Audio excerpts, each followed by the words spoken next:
Welcome students, मैं रत्नेश कुमार पांडे स्वागत करता हूं आप सभी का rankers educators online learning platform पे। पिछली क्लासेस में हम लोगों ने काइनेमेटिक्स का अपना जो चैप्टर था उसको कंप्लीट कर लिया था और आज की क्लास से हम प्रोजेक्टाइल मोशन स्टार्ट करेंगे। तो प्रोजेक्टाइल मोशन एक ऐसा टॉपिक है जिससे आपका नीट एंट्रेंस एग्जाम में, जेईई एंट्रेंस एग्जाम में और बीएचयू बीएससी जैसे एंट्रेंस एग्जाम में कम से कम एक क्वेश्चन हर साल देखने को मिलता है। यानी अगर आपने इस टॉपिक को अच्छे से तैयार कर लिया तो ये मान के चलिए कि आपका एक क्वेश्चन जो है वो कंफर्म हो जाता है कि एक क्वेश्चन हर साल निश्चित तौर पे यहाँ से पूछा जाएगा।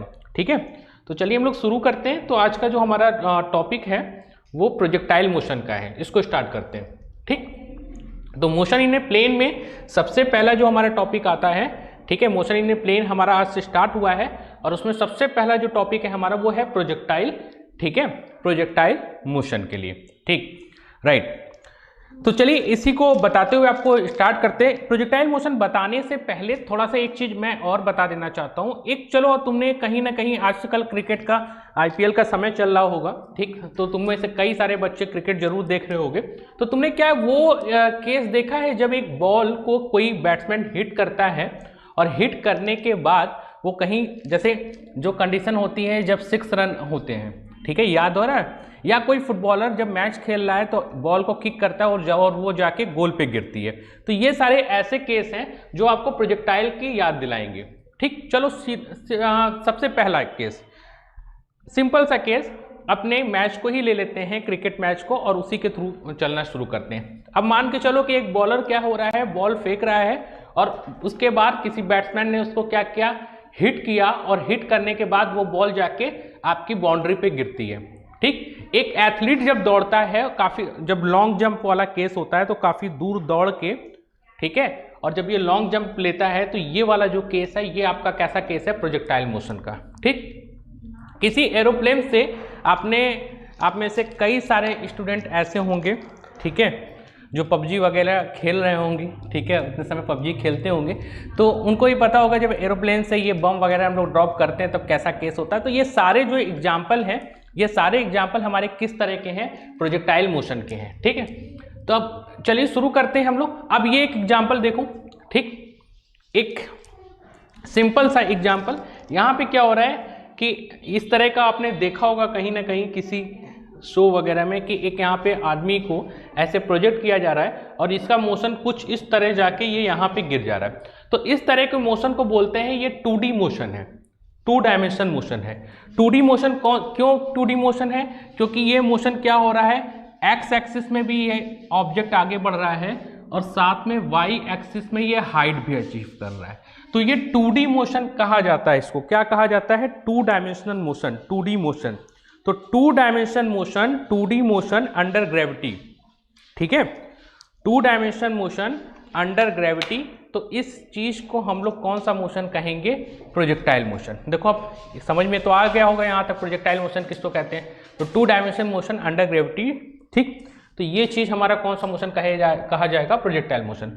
यहाँ पे जो ग्रेविटी होती है, जी हमेशा इन्वॉल्व होती है और ग्रेविटी की वैल्यू हमेशा किस डायरेक्शन पे, डाउनवर्ड। यानी जैसे जैसे पार्टिकल आगे बढ़ता जाएगा तो ग्रेविटी हमेशा किस डायरेक्शन पे इन्वॉल्व होती जाएगी, डाउनवर्ड डायरेक्शन पे। ठीक, चलिए आगे बढ़ते हैं। ठीक है, अब ये एग्जाम्पल है जब किसी मैन को हम लोग फायर कर रहे हैं कैनन से। अब एक एग्जाम्पल और देखिए यहाँ पे थोड़ा सा, ठीक है, आगे चलते हैं हम लोग, इस एग्जाम्पल को देखिए। A boy throwing A ball in A projectile. अब इस चीज को देखो, यहाँ पे सीधे से देखो। कभी कभी आपने भी ऐसा देखा होगा, ठीक, कि आप क्या कर रहे हो, रोड पे दौड़ रहे हो और दौड़ते समय आप बॉल को ठीक ऊपर फेंकते हो और फिर कुछ दूरी दौड़ के इस बॉल को क्या कर लेते हो, कैच कर लेते हो। तो तुम्हारे हिसाब से जब तुम ऊपर की तरफ देखते हो तो ये बॉल ठीक ऊपर जाती है और वहां से नीचे आती है। लेकिन अगर कोई ऑब्जेक्ट ग्राउंड फ्रेम पे कोई ऑब्जर्वर खड़ा हो तो ग्राउंड फ्रेम पे खड़े हुए ऑब्जर्वर कैसा दिखाई देगा कि ये बॉल यहाँ से फेंकी गई और उतने देरी में ये लड़का दौड़ के इसको यहाँ से यहाँ तक पकड़ लिया। तो इसमें क्या हो रहा है, एक्स एक्सिस में भी मोशन हो रहा है और साथ में किस में मोशन हो रहा है, वाई एक्सिस में भी। तो ये सब हमारे कुछ प्रोजेक्टाइल के। तो चलिए शुरू करते हैं। सबसे पहले टाइप्स ऑफ प्रोजेक्टाइल मोशन। तो प्रोजेक्टाइल मोशन कितने टाइप का होता है, सबसे पहले आपका आ जाता है ऑब्लिक्यूट प्रोजेक्टाइल मोशन, सिंपल प्रोजेक्टाइल भी इसको बोलते हैं। देखो इस केस में क्या होता है, इस प्रोजेक्टाइल मोशन के केस में अगर हम एक नॉर्मल प्रोजेक्टाइल की बात कर रहे हैं कि हमारा एक सिंपल प्रोजेक्टाइल मोशन है, किसी बॉल को हम लोगों ने यहाँ से फेंका और ये कुछ ऐसा मोशन करके जाके यहाँ पे गिर जा रही है, ठीक। तो ये कैटेगरी हमारी आएगी किसके पास में, ऑब्लिक्व प्रोजेक्टाइल मोशन के केस में, ठीक। दूसरे टाइप का एक हमारा प्रोजेक्टाइल मोशन होता है horizontal projectile motion, horizontal projectile जिसको कहते हैं। तो इनके बारे में एक एक चीज अभी हम आपको बताएंगे, सारी चीजें बताते चलते हैं, ठीक। सबसे पहले सिंपल प्रोजेक्टाइल अपना पढ़ लेते हैं। तो सिंपल प्रोजेक्टाइल में क्या हो रहा है, एक ऑब्जेक्ट को, ठीक है, सिंपल प्रोजेक्टाइल मोशन के केस में अभी मैंने बताया थोड़ी देर पहले कि एक ऑब्जेक्ट है, इस ऑब्जेक्ट को हम लोग ग्राउंड से थ्रो करेंगे, नीचे से ऊपर की तरफ फेंकेंगे।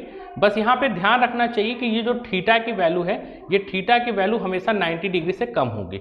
अगर ये 90 डिग्री हो गई तो ये दूसरा मोशन हो जाएगा, स्ट्रेट लाइन मोशन हो जाएगा, ठीक। तो ऑब्लिक्व प्रोजेक्टाइल मोशन में थीटा की जो वैल्यू होती है वो हमेशा क्या होती है, 90 डिग्री से कम होती है। चलिए अब आगे चलते हैं, ये सिंपल प्रोजेक्टाइल है हमारा, ठीक। इसके बाद वाला केस चलते हैं, और चीजें इसमें जानते हैं क्या क्या चीजें हैं, ठीक। देखिए एक एग्जांपल लीजिए, एक क्रिकेट बॉल थ्रोन बाय ए प्लेयर, ठीक है, एक क्रिकेट बॉल, एक बॉलर है, उसके थ्रू एक बॉल फेंकी जा रही है, तो उसका मोशन याद कीजिए कि उसका प्रोजेक्टाइल का मोशन कैसा होगा, ठीक है। एथलीट का अलग एग्जांपल लीजिए। तो इन सारे केस में आप देखेंगे कि इन सारे केस में जो ऑब्जेक्ट है वो कुछ इस तरह का मोशन कर रहा है।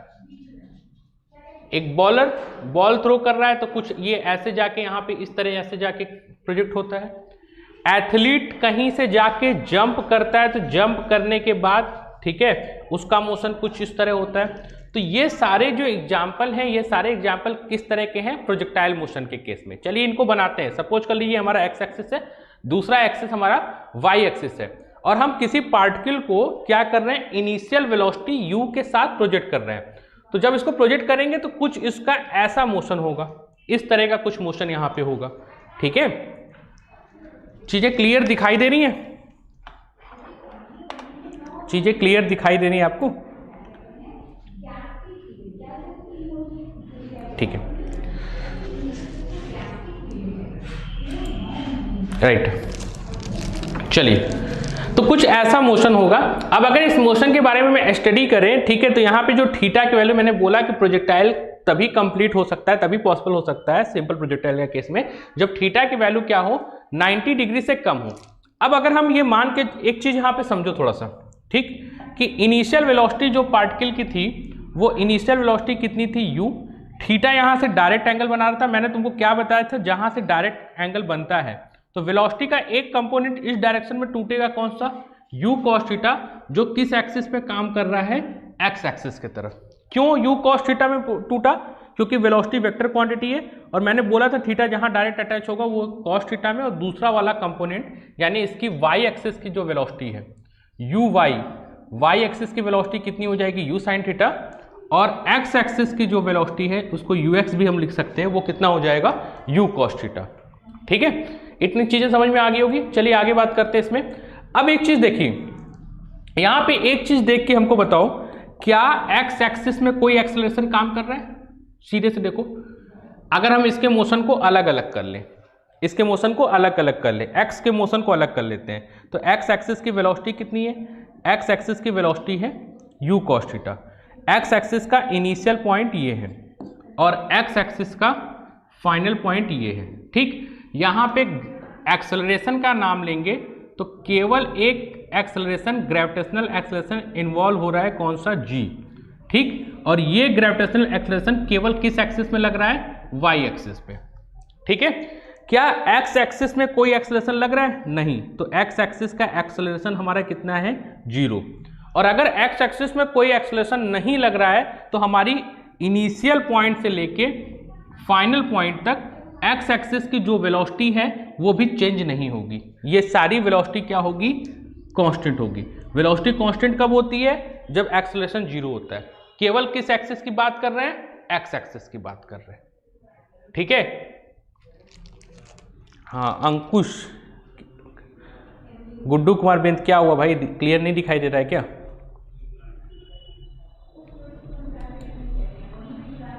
क्लियर दिखाई दे रहा है।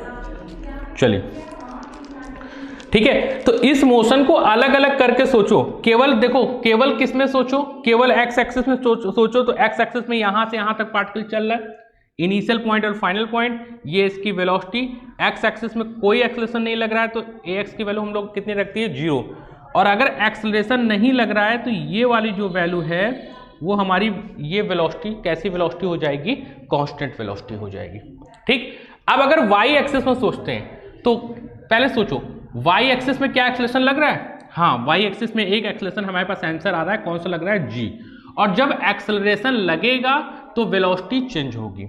तो अब देखिए थोड़ा सा समझिएगा, y एक्सिस की इनिशियल वेलोसिटी अपवर्ड है, कितनी है, u sin थीटा, ये इनिशियल वेलोसिटी थी। पार्टिकल अब इस यहां पे आओ थोड़ा सा इस तरफ, ठीक है, यहां पे आओ थोड़ा सा इस तरफ हम लोग सोचेंगे इसको, केवल किसके मोशन को सोचेंगे, राइट, केवल किसके मोशन को सोचेंगे, केवल y एक्सिस वाले मोशन को सोचेंगे। किसके मोशन को सोचेंगे, y, x को अब छोड़ देना है, तो y एक्सिस का इनिशियल, केवल y पे सोचो, अपने दिमाग पे सोचो, y का इनिशियल पॉइंट ये था, ठीक, और पार्टिकल क्या किया, जा तो ऐसे रहा है लेकिन हमको आगे की तरफ नहीं सोचना है, x की तरफ नहीं सोचना है, केवल y की सोचना है, तो y का इनिशियल पॉइंट ये, फिर पार्टिकल कहाँ गया, मैक्सिमम हाइट पे, फिर मैक्सिमम हाइट से कहाँ आ गया, नीचे आ गया। तो अगर हम y एक्सिस का अलग से बनाएं एक ग्राफ, ये केवल y एक्सिस के मोशन को दिखा रहा है, तो पार्टिकल पहले इस पॉइंट पे था, इनिशियल पॉइंट पे, ठीक, यहां से कहां गया, ये पार्टिकल, ये मैक्सिमम हाइट है इसकी, तो पार्टिकल नीचे से ऊपर कहां गया भाई, मैक्सिमम हाइट पे, ये h मैक्स है, और मैक्सिमम हाइट के बाद ये वहां से रिटर्न हो रहा है, देखो इस जगह से इस पॉइंट पे पहुंचने के बाद यहां से यहां तक धीरे धीरे पार्टिकल ऊपर जा रहा है, और इस पॉइंट पे पहुंचने के बाद क्या हो रहा है, नीचे आ रहा है। तो यहां से पार्टिकल सीधे ऊपर गया, और ऊपर पहुंचने के बाद ये मैक्सिमम हाइट है, और यहां से पार्टिकल क्या होने लगा, रिटर्न आने लगा। ठीक, तो केवल अगर हम y एक्सिस में सोचें तो हमको y एक्सिस का मोशन ऐसा दिखाई देगा, पहले नीचे से ऊपर, फिर ऊपर से नीचे, ये, ठीक, एकदम स्ट्रेट लाइन, पहले नीचे से ऊपर, फिर ऊपर से नीचे। ठीक, तो अब थोड़ा सा सोचो, y एक्सिस की इनिशियल वेलोसिटी कितनी थी, u sin theta, y axis की इनिशियल वेलोसिटी कितनी थी, u sin थीटा, तो हम लिख दिए y एक्सिस की इनिशियल वेलोसिटी कितनी थी, u sin थीटा। लेकिन एक चीज और कि y एक्सिस में एक्सेलरेशन कहां लग रहा था, नीचे की तरफ, डाउनवर्ड डायरेक्शन पे। तो देखो जब वेलोसिटी का डायरेक्शन ऊपर और एक्सेलरेशन नीचे, तो ये रिटार्डेटेड मोशन है, इसका सीधा सा मतलब है कि पार्टिकल कुछ दूरी तक तो ऊपर जाएगा, लेकिन एक्सेलरेशन की वजह से मैक्सिमम पोजीशन पे पहुंचने के बाद इसकी जो फाइनल वेलोसिटी है वो कितनी हो जाएगी, 0। ठीक, तो इसी वजह से ये वाला जो पॉइंट है, यहां पे जो y एक्सिस की फाइनल वेलोसिटी है वो कितनी हो जाती है, 0, that means u sin theta का जो कंपोनेंट है वो इस जगह 0 हो जाएगा, और जैसा ही 0 होगा तो पार्टिकल और ऊपर नहीं जा पाएगा और वहां से नीचे आना शुरू करता है। ठीक, तो y एक्सिस में अगर हम सोचे तो पार्टिकल मैक्सिमम यहां से यहां तक गया, और उसके बाद मैक्सिमम हाइट पे पहुंचने के बाद वो रिटर्न वापस आना शुरू हो गया। तो ये केवल ये वाला जो मैंने डायग्राम बनाया है वो केवल किसका मोशन है, तो y एक्सिस का मोशन है। ठीक, तो इस तरह हम लोगों ने अलग अलग कर लिया। y एक्सिस में ग्रेविटी काम कर रही है, एक्सेलरेशन काम कर रहा है, ग्रेविटेशनल एक्सेलरेशन, और x एक्सिस में कोई भी एक्सेलरेशन नहीं है। ठीक, ठीक है, आज क्वेश्चन कराएंगे सर, क्वेश्चन बचा हुआ है आपके पास मोशन, उसका तो हो गया था पिछले क्लास का, और इसका जैसे ही थोड़ा सा बेसिक कॉन्सेप्ट बता लें तो फिर क्वेश्चन पे आ जाते हैं। ठीक, चलिए, अब अगर हमसे यहाँ पे 3 चीज पूछी जाती है, इतना तो मैंने आपको बता दिया। यहाँ पे पहले क्या पूछा जाता है, पहला सबसे फर्स्ट कि ये जो प्रोजेक्टाइल आपको दिखाई दे रहा है, अब तो ये क्लियर हो गया कि 2D motion under gravity, 2 dimension motion under gravity is called as a projectile motion. ठीक, तो ये जो पाथ आपको दिखाई दे रहा है, ठीक है, ये कैसा पाथ है, इसको सबसे पहले आपसे पूछा जाता है पाथ ऑफ ट्राइजेक्टरी, इस ट्राइजेक्टरी का पाथ बताइए। ठीक, दूसरी चीज पूछी जाती है कि इनिशियल पॉइंट से फाइनल पॉइंट तक, इनिशियल ये पार्टिकल ऐसे मोशन कर रहा है, इनिशियल से फाइनल तक पहुंचने के लिए इसको टोटल कितना टाइम लगा, तो उस चीज को हम लोग बोलते हैं टाइम ऑफ फ्लाइट। ठीक है, क्या बोला जाता है, टाइम ऑफ फ्लाइट, हिंदी में इसको कहते हैं उड्डयन काल, टाइम ऑफ फ्लाइट। ठीक, तीसरी चीज हमसे पूछी जाती है कि एक्स एक्सिस में, किस एक्सिस में, एक्स एक्सिस में, ये इनिशियल पॉइंट है और ये फाइनल पॉइंट है, तो एक्स एक्सिस में कितनी मैक्सिमम डिस्टेंस चली गई। ठीक है ना, ठीक, तो एक्स एक्सिस में जितनी मैक्सिमम डिस्टेंस चली जाती है उस चीज को हम लोग बोलते हैं क्या, रेंज। और चौथी चीज हमसे यहाँ पे पूछी जाती है, जो चौथी चीज है प्रोजेक्टाइल में, वो पूछी जाती है पार्टिकल मैक्सिमम कितनी हाइट ट्रेवल किया। ठीक है, पार्टिकल मैक्सिमम कितनी हाइट ट्रेवल किया, तो इसको बोलते हैं एच मैक्स, यानी मैक्सिमम हाइट की क्या वैल्यू है। ठीक है, तो ये चार चीजों का आंसर हम सिंपल प्रोजेक्टाइल में देंगे, फिर उसके बाद प्रोजेक्टाइल के अगले एग्जाम्पल के बारे में पढ़ेंगे। इसमें एक चीज तुमको बता दूं कि थोड़ा सा एक चीज और बताना चाहता हूं, यहां पे देख लो टाइप्स ऑफ प्रोजेक्टाइल मोशन, कि प्रोजेक्टाइल मोशन का कितना टाइप होता है। तो पहले केस में सबसे पहला केस 1 लेते हैं। ठीक है, तो अगर प्रोजेक्टाइल मोशन हमारा इस तरह का है, सिंपल है, तो ऑब्लिक्यू प्रोजेक्टाइल मोशन या सिंपल प्रोजेक्टाइल मोशन, केस 1 ये हो गया। ठीक, सबसे पहले प्रोजेक्टाइल मोशन का टाइप। फिर सेकेंड टाइप में आते हैं, इसको बोलते हैं प्रोजेक्टाइल फ्रॉम ए हाइट। ठीक है, या हॉरिजॉन्टल प्रोजेक्टाइल इसको कहा जाता है। क्या बोला जाता है, हॉरिजॉन्टल प्रोजेक्टाइल।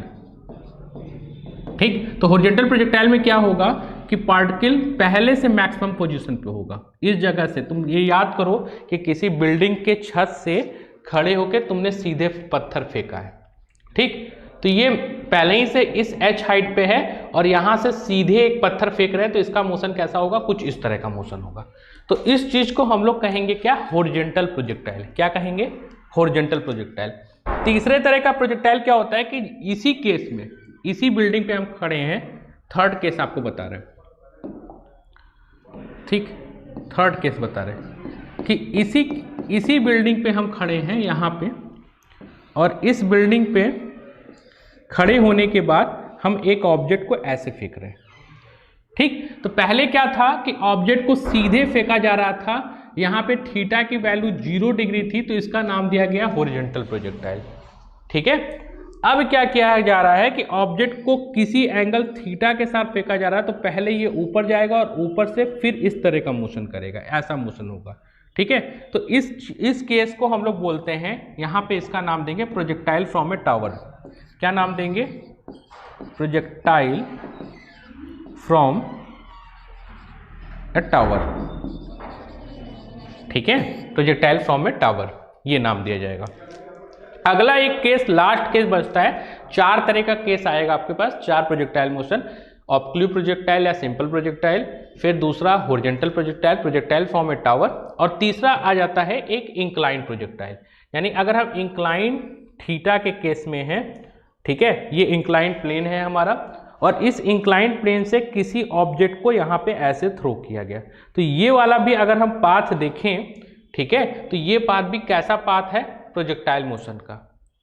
ठीक, तो ये चारों केस हमको पढ़ना है, 4 तरह के प्रोजेक्टाइल, मतलब इसमें जो क्वेश्चन आएंगे ये 4 तरह की प्रॉब्लम आएगी। Case 1 simple projectile, horizontal projectile, projectile from A tower, और इंक्लाइन प्रोजेक्टाइल।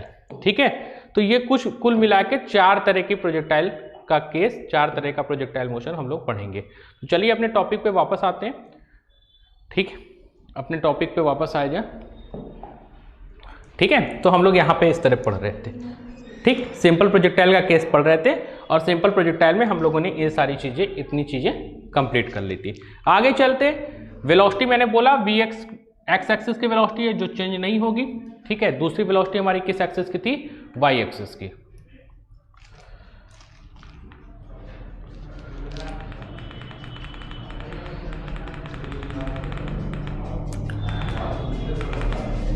चलिए, ठीक, समझ में आई बात। और अगर किसी इंस्टेंट ऑफ टाइम, मान लीजिए कि ये हमारा इनिशियल पॉइंट है, कुछ आगे हम गए प्रोजेक्टाइल के पॉइंट ए पे होंगे, कुछ आगे गए यहाँ पे बी पे होंगे, ये सी, तो हम लोग अपने प्रोजेक्टाइल में कई सारा पॉइंट मान ले रहे हैं।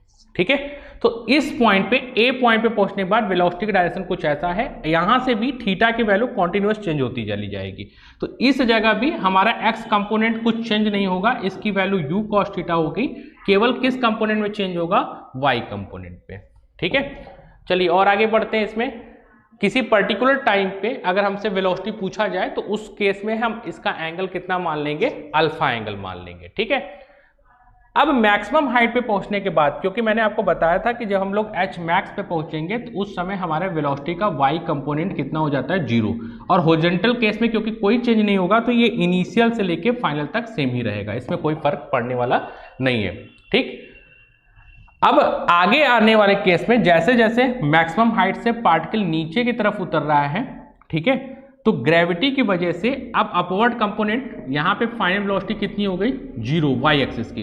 अब इस जगह से वाई एक्सिस डाउनवर्ड डायरेक्शन पे काम करना शुरू होगी, यानी जिस डायरेक्शन पे ग्रेविटी लगेगी उसी डायरेक्शन पे वेलोसिटी का वाई कंपोनेंट इन्वॉल्व होगा। ठीक है, चलिए आगे चलते हैं, फिर अगली चीज पढ़ते चले जाते हैं हम लोग। तो हमने यहाँ पे बताया कि हमको ये सिंपल प्रोजेक्टाइल पे हमको क्या करना है, सारी चीजें फाइंड करनी है, मैक्सिमम हाइट फाइंड करना है, इनिशियल पॉइंट से फाइनल पॉइंट तक पहुंचते समय कितना टाइम लगा, टाइम ऑफ फ्लाइट बताएंगे।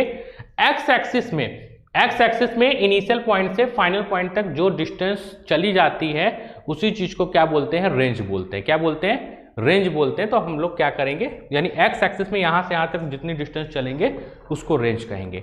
तो अगली चीज हम लोग रेंज निकालेंगे। तो शुरू करते हैं, इतना तो समझ में आ गया होगा, कोई दिक्कत नहीं है। आप एक बार कमेंट करके बताओ सारी चीजें समझ में आ रही है ना। ठीक, चलो एक एक करके शुरू किया जाए। तो सबसे पहली चीज स्टार्ट करते हैं हम लोग ट्राइजेक्टरी, यानी इक्वेशन ऑफ द पाथ। ठीक है, इक्वेशन ऑफ द पाथ ट्राइजेक्टरी के बारे में यहां से इन्वॉल्व करेंगे। ठीक, चलो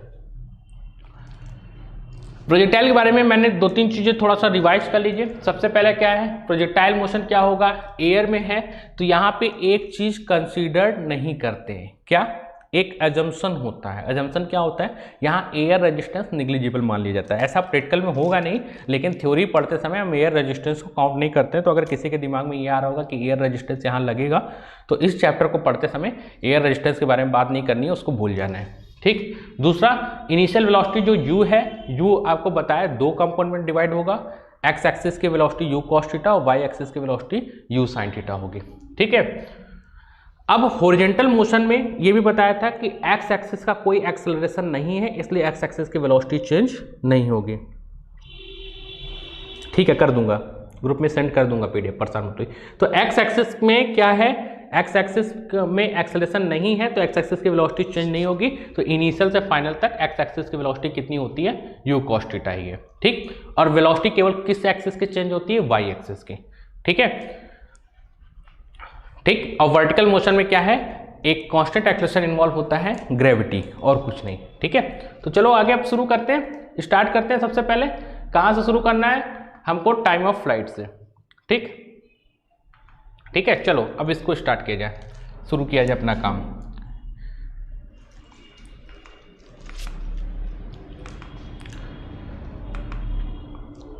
चलिए आइए थोड़ा सा आपको अलग से मैं समझाता हूँ, फिर उसके बाद यहाँ पे आएंगे।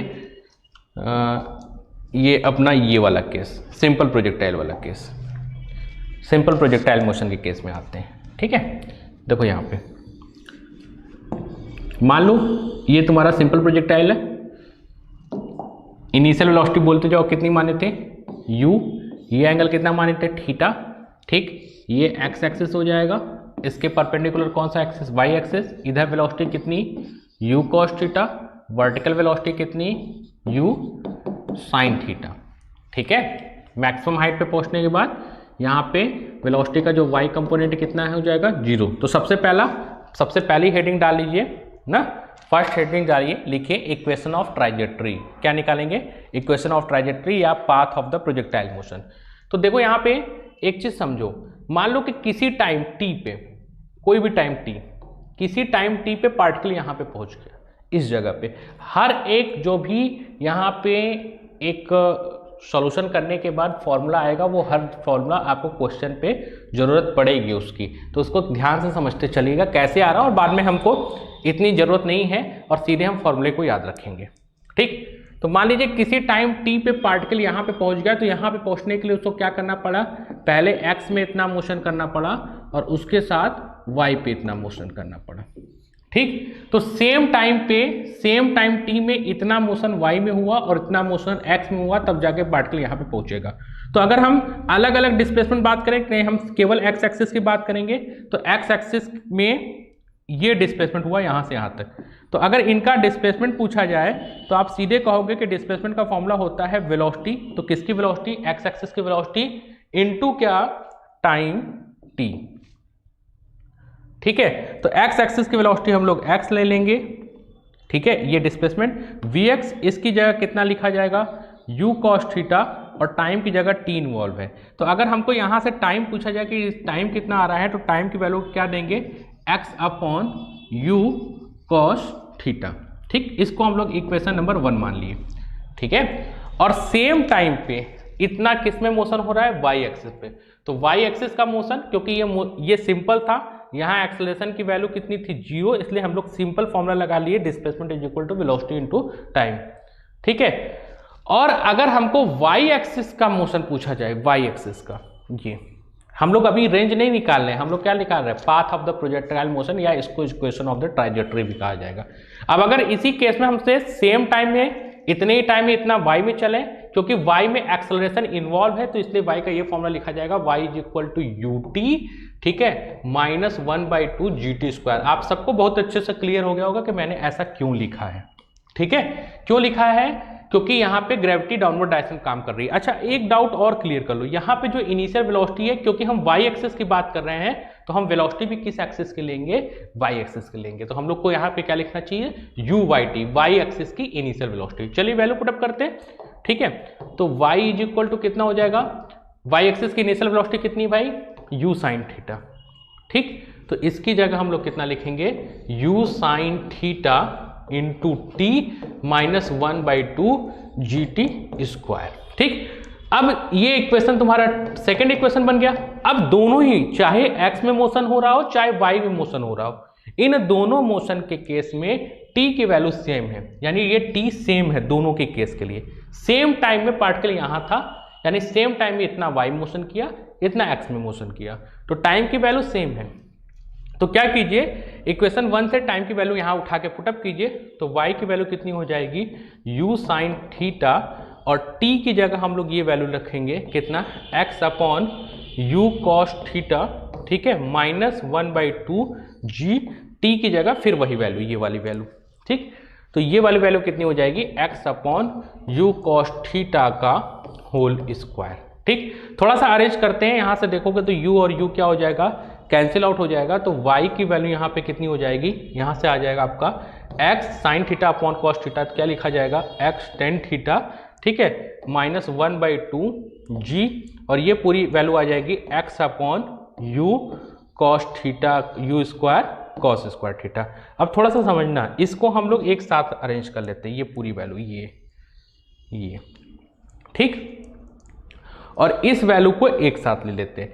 सपोज कर लिया ये वाली जो वैल्यू माना है हम लोगों ने वो a है, और ये पूरी इतनी वैल्यू जो मैंने सेलेक्ट की है वो वैल्यू कितनी है, b। तो अगर इस तरह इक्वेशन को लिखेंगे तो हमारा इक्वेशन क्या हो जाएगा, y is equal to ax, ठीक, और ये पूरी वैल्यू को हम लोगों ने क्या सपोज कर लिया, b, तो क्या हो जाएगा -bx²। अब तुम ही यहाँ पे देखो कि ये इक्वेशन y एक्सिस में सिंगल और x एक्सिस में डबल है, इसलिए ये इक्वेशन किस चीज को रिप्रेजेंट कर रहा है, एक पैराबोला को रिप्रेजेंट कर रहा है। तो तुमको फॉर्मूले पे क्या रखना है, एक तो ये वाला फॉर्मूला, इसको नोट कर लेना है, और दूसरा इसको नोट करना है। ये फॉर्मूला हमको बहुत काम आएगा। क्यों काम आएगा, जैसे कहाँ पे किस तरह से क्वेश्चन बन सकते हैं इस फॉर्मूले पे। मान लो एक एग्जाम्पल पे अगले वाले, इसको तुम वीडियो को रिवाइज करके इसको पूरा नोट कर लेना, और तुमको इससे मतलब है, इन दोनों फॉर्मूले से, इससे और इससे, ये मैंने चीजें समझाने के लिए लिखवाएंगी। ठीक, तो ये क्वेश्चन किस चीज का है, पैराबोला का। ठीक, जितने भी लोग यहाँ पे हो इस चीज को ध्यान से नोट कर लो, ये काफी काम करेगा अभी प्रोजेक्टाइल के क्वेश्चन को सॉल्व करने के लिए। तो ये दो जो फॉर्मूले हैं उसी की तुम्हारी जरूरत है। आगे देखिए, एक एग्जाम्पल पे तुमको ऐसा दे दिया गया, सपोज कर लो कि मान लो कि एक प्रोजेक्टाइल मोशन हो रहा है, वो x एक्सिस में टोटल 20 मीटर चलता है। कितने मीटर चलता है, क्या लिखा है यहाँ पे, x एक्सिस में टोटल 20 मीटर। ठीक है, हाँ, path of the projectile will be parabolic, सही बोला आपने। ठीक है, चलिए एक क्वेश्चन यहाँ पे देखो, ये बोला जा रहा है कि इनिशियल पॉइंट से फाइनल पॉइंट तक जो x एक्सिस में मोशन है वो कितने मीटर है, 20 मीटर। कितने मीटर, 20 मीटर। अब अगर आपसे कोई ये बोले कि 5 मीटर पे जब x की वैल्यू 5 मीटर थी, कितने मीटर थी, 5 मीटर, यानी 5 मीटर में कहीं यहाँ रहा होगा, तो जब x की वैल्यू 5 मीटर थी तो उस केस में y की वैल्यू क्या थी, ठीक, पहला। या अगर x की वैल्यू हमारी 10 मीटर थी तो उस केस में y की वैल्यू कितनी थी। तो किसी पर्टिकुलर हॉरिजॉन्टल रेंज पे, किसी पर्टिकुलर x की वैल्यू पे अगर हमसे y की वैल्यू पूछा जाए, ठीक, तो उस केस में हमारा केवल यही वाला फॉर्मूला काम आता है कि x की पर्टिकुलर वैल्यू पे y की वैल्यू अगर पूछा जाए तो हम लोग इक्वेशन ऑफ ट्राइजेक्टरी को यूज करके दिखाते हैं वहां पे। ठीक है, समझ में आई बातें, कोई दिक्कत यहां तक मेरे ख्याल से नहीं होना चाहिए। तो ठीक, तो इस फॉर्मूले का कहाँ यूज करेंगे कि x की एक फिक्स वैल्यू पे अगर हमसे y की वैल्यू पूछा जाएगा तो उस जगह पे हम लोग इक्वेशन ऑफ ट्राइजेक्टरी का यूज करेंगे। ठीक है, चलिए आगे चलते हैं अगले टॉपिक पे। ठीक है, नेक्स्ट टॉपिक पे चलते हैं। ये हम लोगों ने